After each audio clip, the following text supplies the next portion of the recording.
So, thank you for having me. My name is Marie-Louise. I'm representing Visit Denmark, and I'm really happy to be here. I just had a few days in Bilbao. Well, I don't know why the sound is so high. And it was fantastic. You have a beautiful region, and I'm sure that I will bring back my family one day. I have two kids, 12 and 15, so I hope they're within the segment of what you're searching for. Anyway, I'll take you to Denmark, and I'll take you to to what we do in order to promote family tourism. So this is where we are. If you see down here, maybe you can't see it, but that's the smiley. And you have to go all the way up to the red area. Let me see if I can point. I cannot point. Yeah. So this is Denmark. It's actually a quite small country. We only have 45,000 square kilometers. We have about 6 million people. And if you look into the rest of the Scandinavian countries, you see Norway, Finland, Sweden, they're much bigger than us. But the tourism industry is really important because we count for about 58% of the market share. That means that in terms of overnight stays, we have much more overnight stays than Norway, Sweden, and Finland has altogether. It's also a getaway into the Nordic countries, so everybody coming from the European continent, if they come by car, they will have to drive through Denmark. But a lot of them are actually staying, and our medium overnight stay is about 6.3 nights, just to say. Family tourism is about 40, I don't know the newest numbers, these are numbers for a few years back, but it's around 45-46% of the people coming into Denmark, are families. This is just an overview of how tourism is developing. So you can see up here, I hope, let's see if I can find it, there. It actually, everything went very well until 2019. Probably you had the same experience here. Then COVID came and we had a drop. But then in 2021, the domestic market was saving the tourism industry in Denmark because the Danes, they stayed at home. And then what we've experienced now in 2022 is a huge comeback in the sense that now we have actually an all-time record, and we have an 11% increase from 19 to 22. So things are going quite well.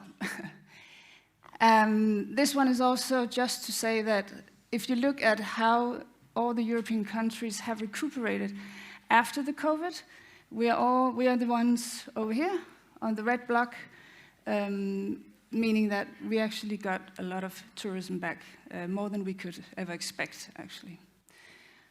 So, looking at the image and what most people know is Copenhagen, and a lot of people fly into Copenhagen. It's a big city for us, a big tourism city. But urban tourism is actually not the biggest area of tourism for Denmark. This is what most tourists come from. They come for the coast, and they come for the nature, and it's really dominating the market and how it looks like. 16% is urban tourism when we come into it, so that would be Copenhagen and some of the bigger cities. But 72% is coming into the coastal and nature areas. And these are also where we find the families. So we're really happy that they're sort of going into those areas because the urban tourism is much easier to fill up for us. That sort of comes with all kinds of nationalities. So, about the markets and the markets going into these coastal areas where the families are, this is the division. So you have Denmark with 45%, and then you have Germany as a huge market for us with other 45%. Then you have the Netherlands, you have Norway, and you have Sweden. So when we do campaigns in order to attract families, we go into these 4 markets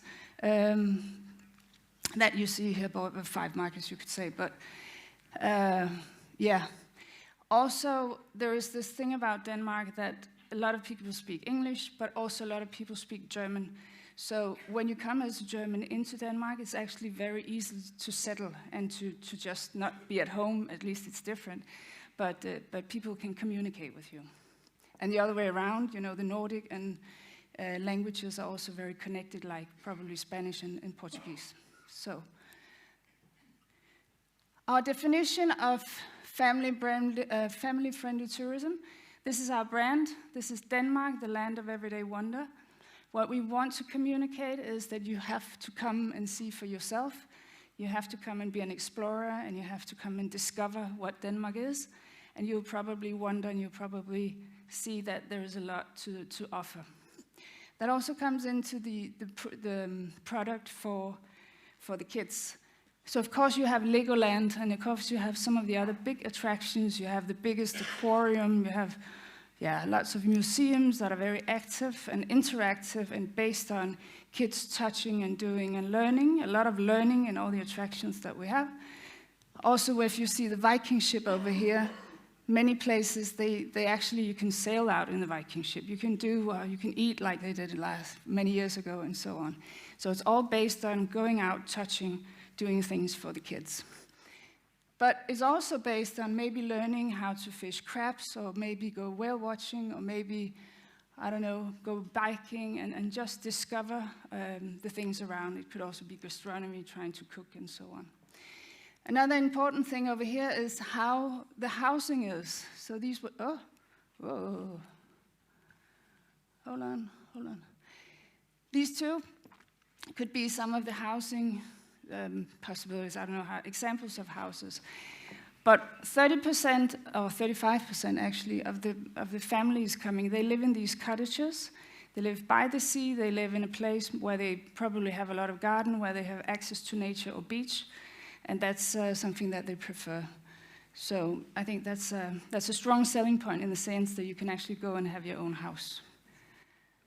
So, what do we know about the families that are visiting us? Well, over here, we know that they perceive us, so the one up here, it doesn't really work, but yeah. They perceive us as a safe destination, as a clean destination, as a modern and sort of eco-friendly society.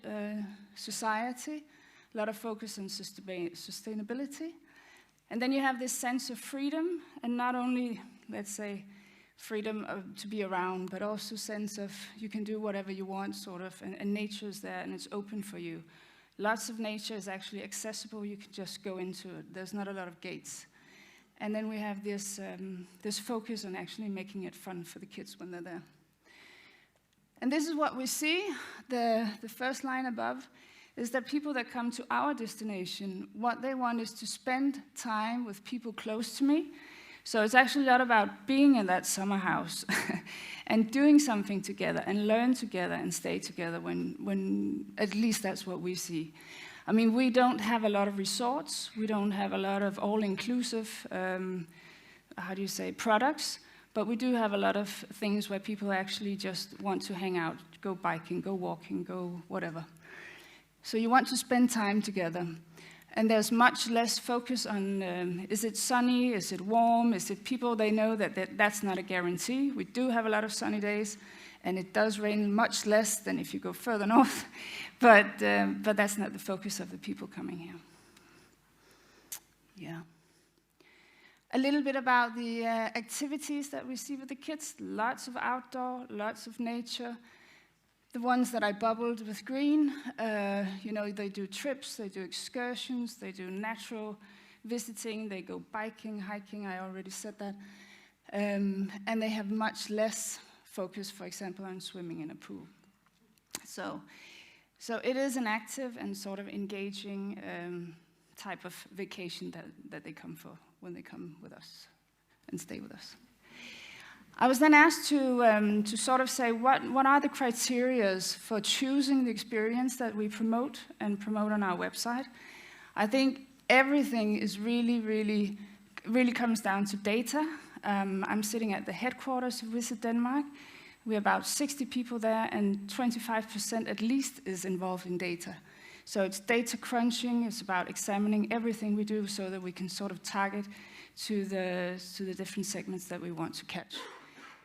We go into mega trends, we go into travel trends, we do a lot of monitoring on behavior. What do they search for? How can we make them engage even more with the content that we produce? We do a lot of tests. Is this a good picture? Is that a good messaging? What do they actually want? And that's extremely important always to test what you sort of do in order to get sharper on what you want to gain.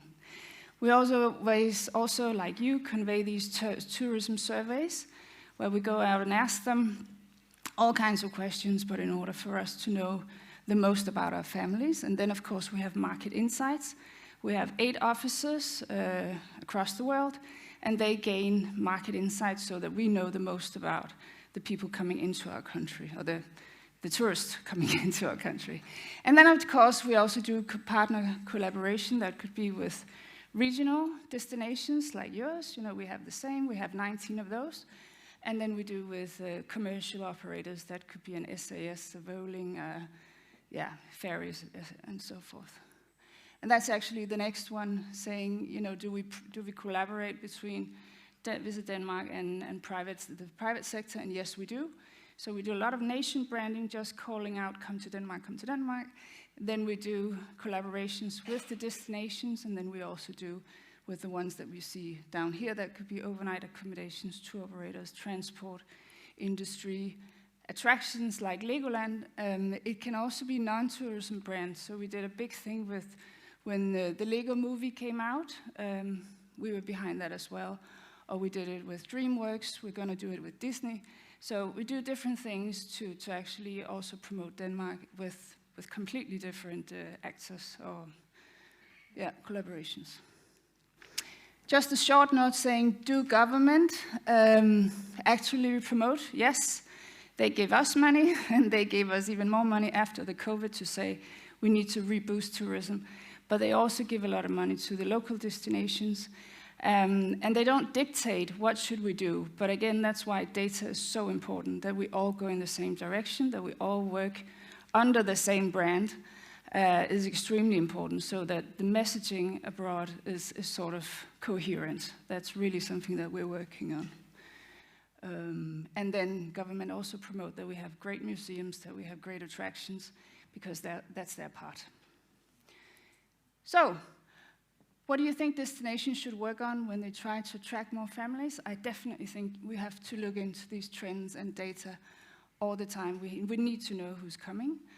Then you have to, of course, define your USPs, your unique selling points, and your own storytelling have to be really strong, so that the person receiving the message really understands what kind of a destination you are. And then local partnerships is always good, if you can sort of have the whole value chain coherent, because then the person at least know what to expect, how to book, what to see, and so on. So, thank you for listening.